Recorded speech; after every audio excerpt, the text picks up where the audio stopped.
Porque los fariseos le critican y le dicen que cómo es posible que se juntara con los publicanos y pecadores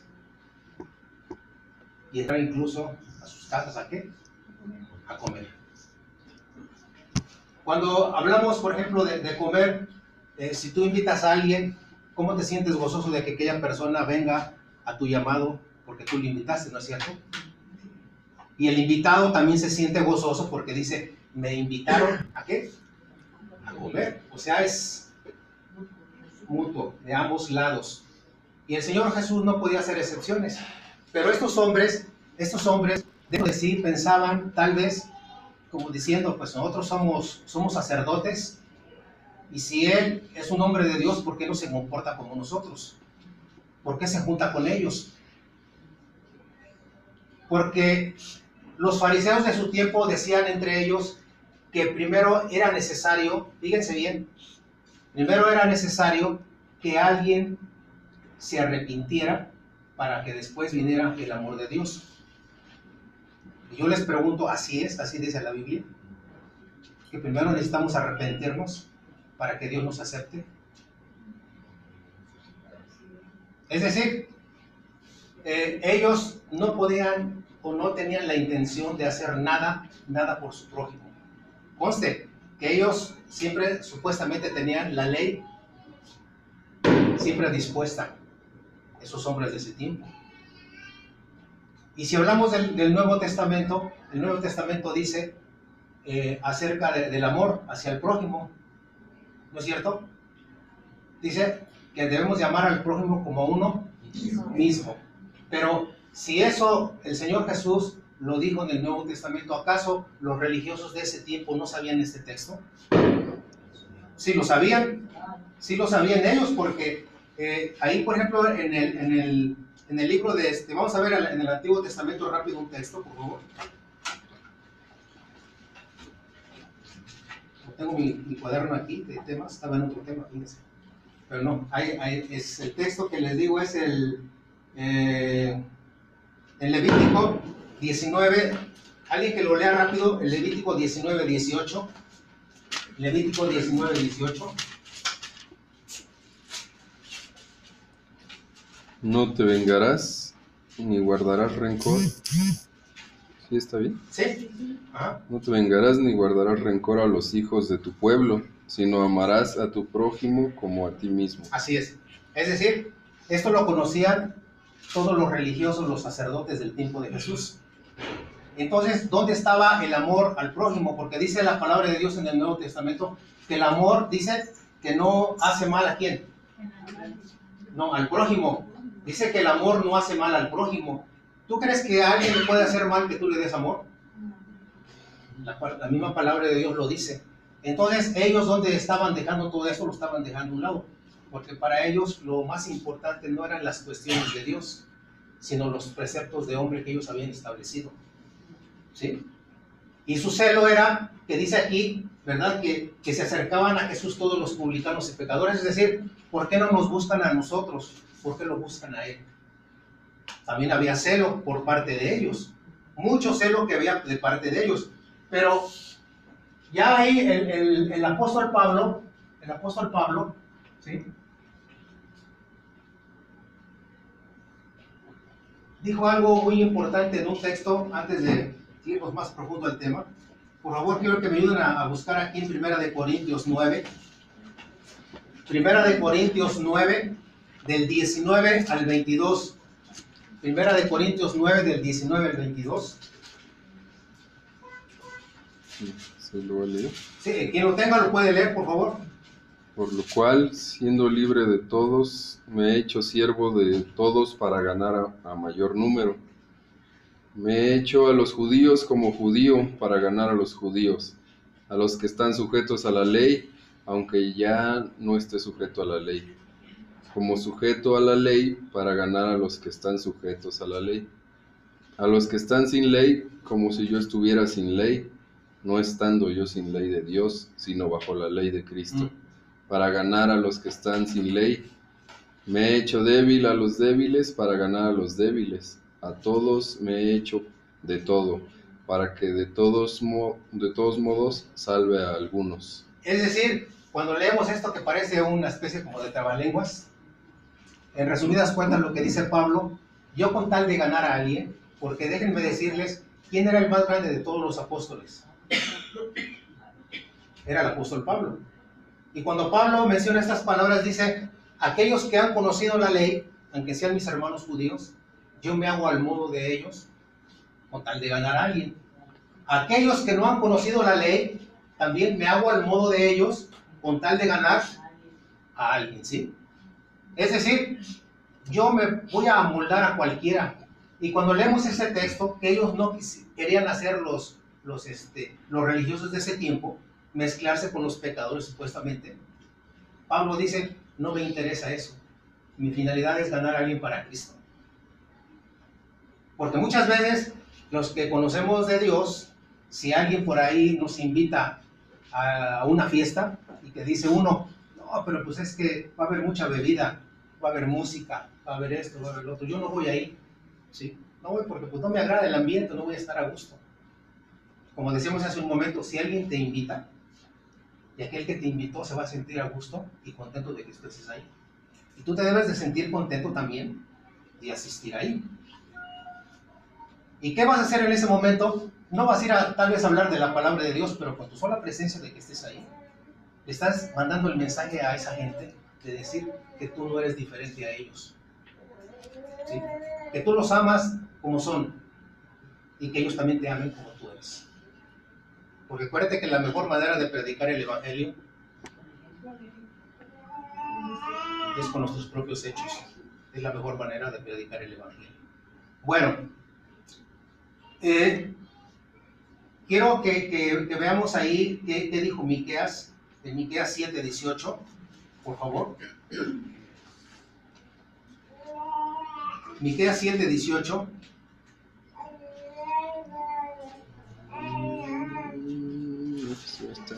Miqueas está el último del Nuevo Testamento. 7:18 de Miqueas. Dice la palabra de Dios, que Dios como tú, que perdona la maldad y olvida el pecado del remanente de su heredad, no retuvo para siempre su enojo porque se deleita en misericordia. Gracias. Es decir, ellos mismos sabían, los fariseos y los sacerdotes, que el mismo rey David, dentro de su pecado que él había cometido, el rey David dijo, ¿sí? Soy como errante, dice, soy como un extraviado por todo el pecado que él había cometido. Pero ellos no recordaban absolutamente nada de eso. Hay un texto ahí en el versículo 4, por favor, en el 4 y 5. ¿Qué es? No, perdón, Lucas 15, nada más el versículo 5, ¿quién me lo lee, por favor? El puro versículo 5. Quiero resaltar algo de ese texto, ahí. ¿Lucas qué, perdón? En Lucas 15, versículo 5. Y cuando la encuentra, la pone sobre sus hombros gozoso. Así, estamos hablando de qué? De la oveja perdida. Y cuando la encuentra, dice que gozoso la pone en ¿dónde? Gozoso la pone, dice. Hasta Mateo nos da alegría, Mateo. Ay, no. A veces me tengo que idear cómo le voy a hacer, ¿eh? Ténganme paciencia. ¿Sí?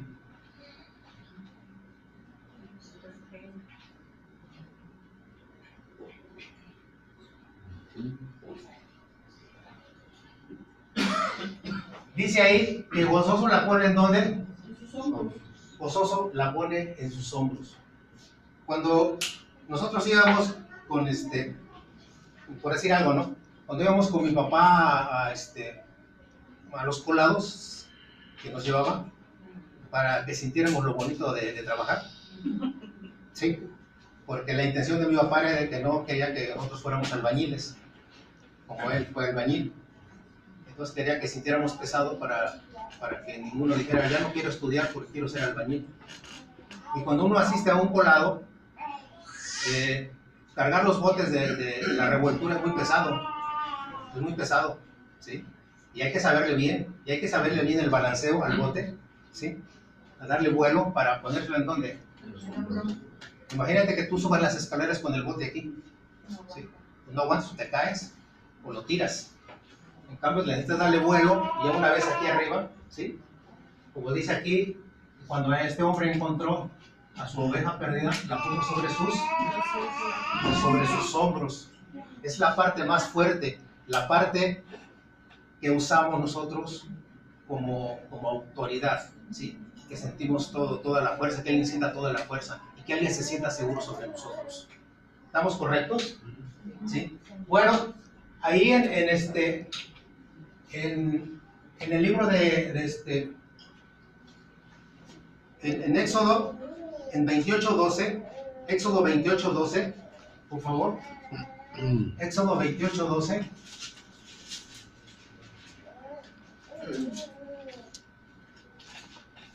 Éxodo 28:12. ¿Quién lo tiene? Y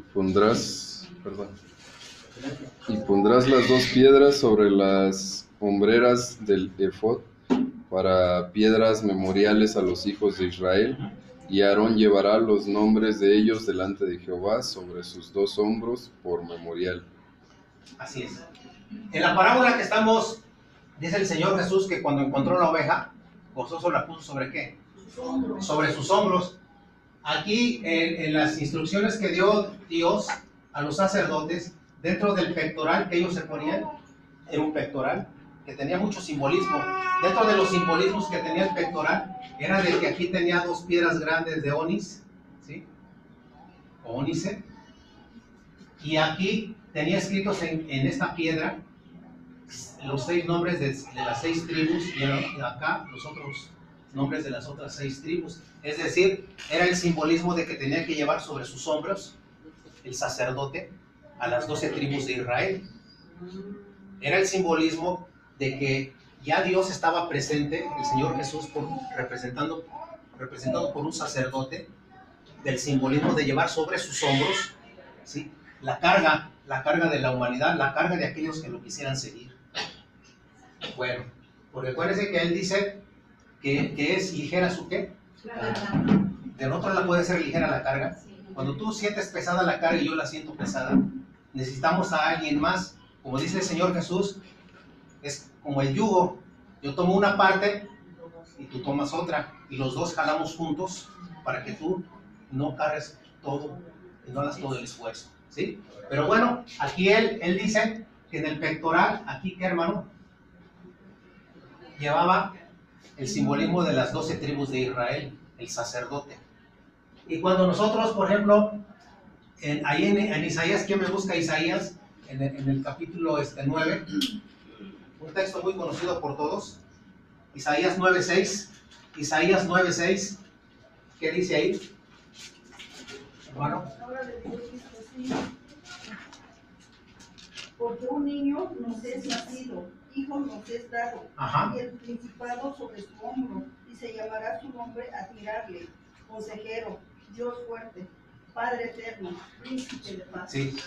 Y llevará el principado sobre su ¿qué? Hombro. Sobre su hombro. Llevará el principado sobre su hombro, ¿sí? Y gozoso llevará la carga sobre su hombro el Señor Jesús. Y nos llevará ahí y nos sentiremos seguros todos nosotros, ¿sí? Tú cuando cargas a tu nieto, yo cargo a mi nieto, ¿en dónde nos lo cargamos, hermanos? En los hombros, ¿sí? Y yo te pregunto, ¿cómo se sienten los nietos en nuestros hombros? ¿Se sienten débiles o temerosos o seguros? Se sienten seguros, ¿verdad? Porque van aquí, en esta parte, ¿sí? Pero bueno, este es un texto que quería realizarlo, pero vamos a la cuestión más importante de esta parábola, ¿sí? Por ejemplo, aquí estamos hablando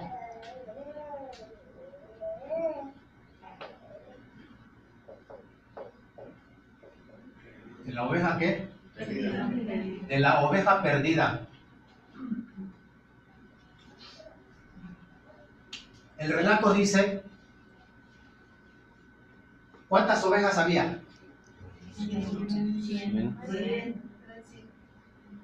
había 100 ovejas, 100 ovejas, ¿sí? De esas 100 ovejas, ¿cuántas se extraviaron? Una. Se extravió una. Tal vez tú puedas decir, bueno, pues es que el relato dice que es el Señor Jesús, dice que tenía 100, pero si perdía una, pues ¿por qué se distrajo, no? Tal vez podía perder más. Al dejar el rebaño de 99 y se fue en busca de una, pues era tal vez más valioso las 99 que una oveja. Pero no es para el Señor. Es como aquel dicho que luego decimos, por ejemplo, los millonarios, ¿no? Dicen, oye, ¿ya viste lo que se compró? Sí, pero pues, no, pues yo cuándo me voy a comprar eso. Y luego aplicamos el dicho y decimos, es como quitarle un pelo a un gato. Como diciendo, pues no es nada para él, ¿sí? ¿No? A veces decimos así. Bueno, aquí tal vez dirían, bueno, es que una oveja no, pero el Señor Jesús no quería, ¿sí? Nomás tener las 99, sino quería tener, ¿qué? Las 100 ovejas. Cuando Él hace el relato de la oveja perdida, lo hace en mención a lo que dijimos en un principio. La crítica de los fariseos era, ¿por qué se junta con los publicanos y los pecadores y va a comer con ellos? Entonces Él hace la explicación de la oveja perdida. Pero ahí en Lucas 15 hay una hilación, no ven la Biblia, no la ven, no hay texto ahorita.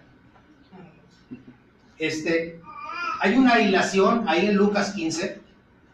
Primero está la oveja perdida y después sigue el relato de otra parábola, pero lo voy a enlazar, ¿sí?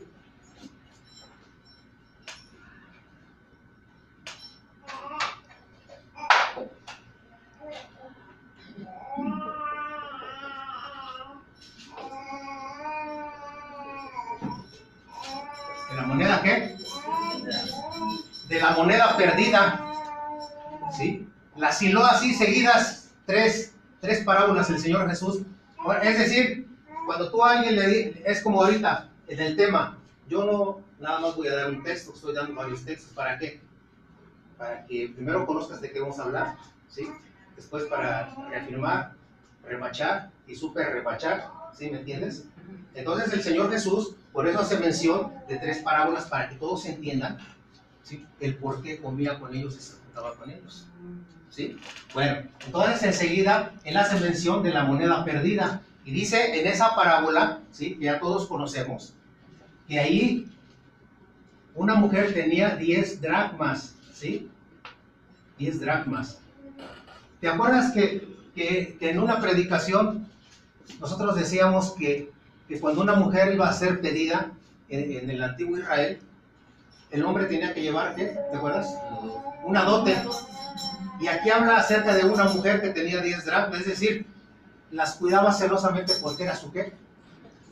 Era su dote de esta mujer. Pero ¿qué crees? De esas 10 monedas, de esos 10 dracmas, se le pierde una. ¿Tú sabes cómo eran antes las casas en los tiempos de Jesús? Hoy en nuestra casa, cuando diseñamos una casa, tenemos, no, es que yo quiero que entre mucha luz a mi casa, quiero unos ventanales, quiero esto, y la ideamos de muchas maneras, ¿no es cierto? ¿Sabes? Antes tenían nada más la puerta de la entrada. Y si acaso era mucho, una sola ventanita muy chiquita. Cuando tú entrabas a una habitación de los judíos, ¿cómo vivían? ¿Sí? Era exactamente, completamente oscura. De manera que a esta mujer se le pierde una moneda. Y esa moneda, ¿te imaginas? De esa dote que ella tenía, perdió una. Un dracma equivalía igual a un denario. Y un denario era el equivalente a la jornada de un hombre por trabajar todo un día. ¿Sí? Entonces se le pierde una moneda. En toda esa oscuridad, imagínate buscando esa moneda, entre el polvo, la tierra, lo que tú quieras. Cuando esa moneda se impregnó, yo te pregunto, se impregnó de polvo, de tierra, y estaba sucia, ¿la moneda seguía valiendo igual? Y nosotros seguimos valiendo igual para nuestro Dios, aunque estemos sucios, de esa misma manera. Entonces, de las 10 dracmas de esta mujer que tenía, ¿sí? Se le pierde una, ¿sí? No quería quedarse con ¿cuántas? No quería quedarse con 9, sino quería tener sus 10 monedas. ¿sí? Sus 10 monedas quería tener. Bueno, después de la moneda perdida, fíjate, viene la enseñanza del hijo pródigo, ¿sí? La parábola y la enseñanza del hijo pródigo que narra Jesús. Después de terminar esta, se hila en estas tres en este sentido. Es decir, le dicen a los fariseos, quiero que entiendas esto. Si no lo acabaste de entender, te refuerzo con esto. Y si no, te remacho con esto. Y si no acabas de entender con esta tercera parábola, quiere decir que no vas a entender ya nunca nada. Tu mente está completamente cerrada. Entonces, en el hijo pródigo, ¿cuántos hijos tenía este hombre? Tenía 2 hijos, ¿sí? Tenía 2 hijos, ¿sí? Y estaba anhelando, ¿qué? Que este estuviera otra vez acá. Porque el hijo le dijo a su padre, padre, quiero que me des parte de mi herencia, porque yo no quiero estar aquí. Yo quiero irme a gozar esa parte de la herencia que me corresponde. Y el padre afligido le da la parte de su herencia, y como sabemos en la historia, se fue a un país lejano, en donde anduvo despilfarrando toda la herencia que le había dado su padre. Y cuando al final de cuentas se quedó sin dinero, empezó a ver la escasez ahora ya, y la necesidad de tener algo incluso para comer. Y por ahí alguien le dijo, bueno, ¿tienes hambre? Pues aquí hay trabajo, ahí con los cerdos, tienes que ir a apacentar a los cerdos. Yo nomás te pregunto, ¿cuál era la cuestión más baja para un judío? Estar entre los animales, ¿sí? Más con el cerdo, porque dentro de la tradición y de la ley, ellos nada tenían que ver con el cerdo, ni comerlo, mucho menos verlo, y mucho menos saciar a los propios cerdos. Entonces a este hijo, cuando se le acabó el dinero, dice que incluso quería comer de las algarrobas que comían los cerdos. ¿Qué es una algarroba, por cierto? ¿Perdón? Es una semilla. Es una semilla que comen los cochinitos, ¿sí? Bueno, ya les pusimos cochinos, cerdos, marranos, no sé qué más, ¿verdad? Pobrecitos puercos. Bueno, entonces este hijo, después de estar ahí con los cerdos, dijo, bueno, ¿yo qué hago aquí? Si en la casa de mi padre los jornaleros comen mucho mejor. Me regresaré. Cuando un padre ve que regresa a un hijo, muchos padres pueden decir, a ver para acá, vamos a arreglar cuentas, ¿sí? ¿Tú crees que puede existir eso hoy en día? Sí, sí existe, de enojo. Pero cuando un padre ama a su hijo, no le interesa eso, porque quiere ver al hijo otra vez, juntamente con él, ¿sí? Entonces, de esos 2 hijos, ¿sí, hermano? ¿Sí? Aquí quedaría nada más uno, ¿verdad? Pero dice el Señor Jesús, no, deben de estar todos completos. Yo quiero a todos, no quiero que ninguno aquí se quede, ¿sí? Vamos a ver aquí una cita, antes de seguir. Aquí en Romanos 3, 11 y 12, por favor. Romanos 3, 11 y 12.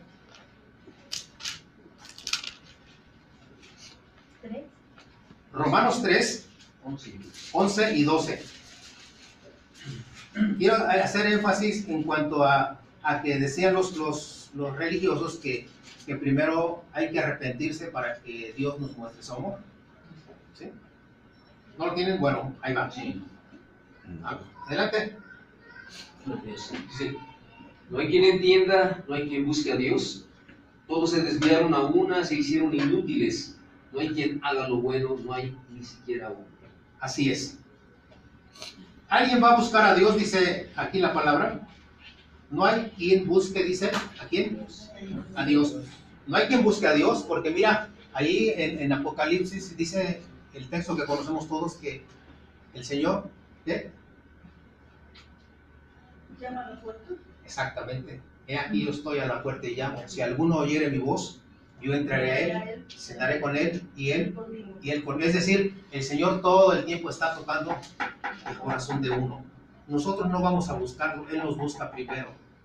Y cuando Él pone los medios necesarios en nuestro corazón, es cuando viene realmente, ahora sí que ver todo nuestro estado de vida, cómo estamos delante de Él, y viene un arrepentimiento. Pero primero es el amor, pero los fariseos decían no, primero es el arrepentimiento. Ellos estaban esperando que primero se arrepintieran.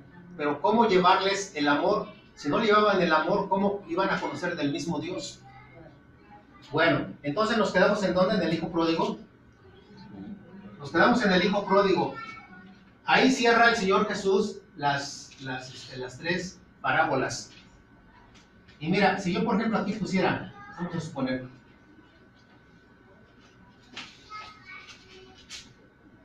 si yo pusiera aquí a Abraham, ¿sí? ¿Y es el padre de qué? Es el padre de la fe. ¿Cuántos hijos tenía Abraham? El hijo de la promesa, estamos hablando. Isaac. Nada más uno, de acuerdo al hijo de la promesa, porque tuvo más hijos, ¿estamos de acuerdo? Bueno, tuvo un hijo, ¿sí? Este hijo, imagínate, si tú tienes un solo hijo y que Dios te diga, quiero a tu hijo, quiero que me lo ofrezcas en sacrificio. ¿Te imaginas el dolor que sintió Abraham de decir, si nada más me has dado un hijo según tu promesa, para que sean multiplicadas todas las naciones con esta promesa? Y me vas a multiplicar, dice, como las estrellas del cielo y como la arena de ¿qué? Como la arena del mar, y me vas a quitar a mi único hijo nada más, que yo tengo. Bueno, aquí este hijo no era un pecador, ciertamente, ¿verdad? Pero sí, iba a estar acá. Pero Dios le dice a Abraham, le puso en su corazón de que Abraham sabía que si llegaba a cumplir, enterrar el cuchillo a su hijo, Abraham tenía la certeza de que Dios lo iba a resucitar. Dios le dio esa bendita promesa. Pero antes de clavarle el cuchillo a su hijo, le dijo Dios, detente. Es decir, quiero que sigas conservando ¿a quién? A tu hijo, a tu único hijo. ¿Sí? Bueno. Pero ponemos finalmente aquí. Ponemos a Dios.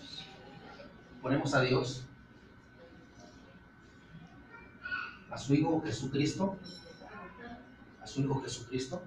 ¿Sí? Él no quería que se perdiera ese hijo que él tenía. ¿Sí? Pero a él le dolió mucho, a nuestro Padre, ofrecer a su hijo. Si nada más fuera un habitante de la humanidad, ¿Dios hubiera permitido que Jesús muriera en la cruz del Calvario?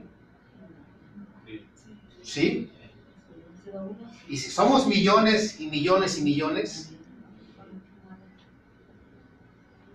Dios quiere que todo el mundo sea salvo. ¿Te acuerdas cómo dice 2 de Pedro 3:8? ¿Sí? ¿No te acuerdas cómo dice 2 de Pedro? A ver, vamos a ver cómo dice 2 de Pedro.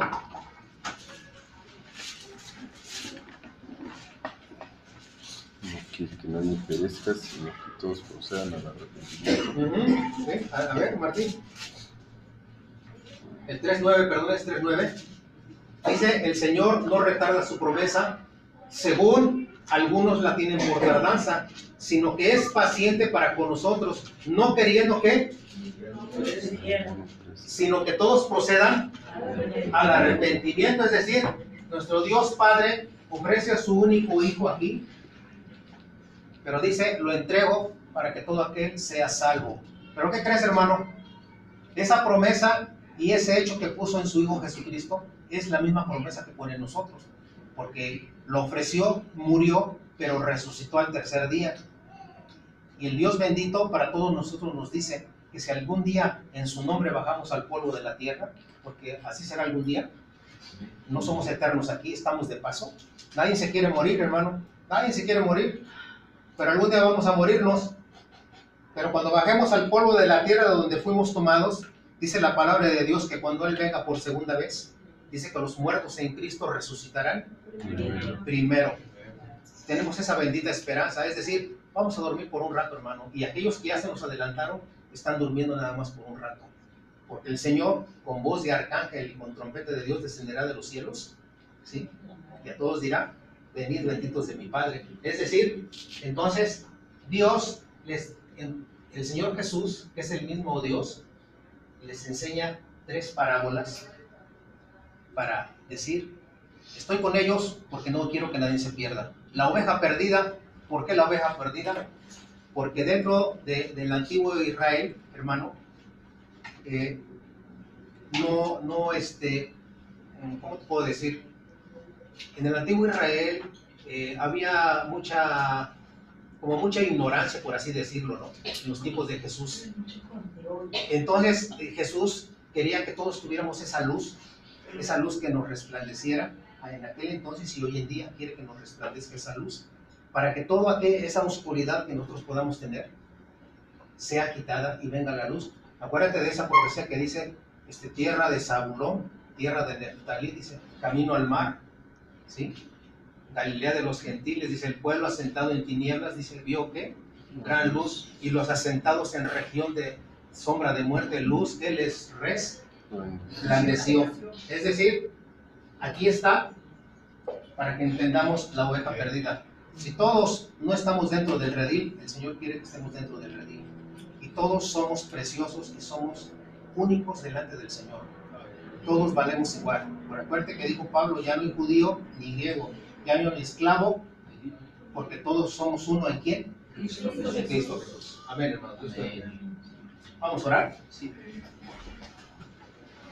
Bendito Padre, gracias te damos en esta tarde, Señor, primeramente por este hermoso día que nos estás dando. Todavía no lo concluimos, bendito Dios, pero gracias por permitirnos amanecer, abrir nuestros ojos, estar en comunión contigo, bendito Padre, porque lo primero que tenemos que hacer al abrir nuestros ojos es darte las gracias, porque tú mereces las primicias de todo, bendito Dios. Por ti nos movemos, por ti respiramos, por ti trabajamos, por ti hacemos todas nuestras actividades. No es producto de la casualidad y porque sí tenga que ser, bendito Padre. Es por tu poder, porque ni las hojas de los árboles se mueven por sí solas, sino es por tu poder. Gracias, bendito Padre. Gracias por este hermoso día. Gracias por tu palabra. Gracias por los que estamos aquí, por los que no vinieron. Y también gracias por los que en otros lados están escuchando, si está impartiendo tu palabra. Bendito Dios, que tu palabra caiga en buena tierra para que dé fruto, bendito Dios, porque solamente nosotros ponemos la palabra en los que nos están escuchando, pero el verdadero crecimiento tú lo das como tú así lo has dicho. Gracias, bendito Dios, te damos por todo esto, por nuestra familia, por los que tienen mucha necesidad, por los enfermos, bendito Dios, porque de alguna manera todos tenemos dolencias en nuestro cuerpo. Tú has hecho nuestro cuerpo, tú lo has diseñado, bendito Padre, y así como lo has diseñado, sabes de qué tenemos necesidad de alivio en nuestro cuerpo. Tú así nos lo darás a todos los que de alguna manera tengamos algo en nuestro cuerpo. Gracias, Dios bendito, porque tú eres el mismo Dios poderoso de ayer, de hoy y de siempre. Y tus milagros no solamente fueron ayer, siguen existiendo hoy en día. Gracias, bendito Padre, por la maravilla que tú nos das todos los días. En el nombre de Jesús. Amén. Amén. Amén.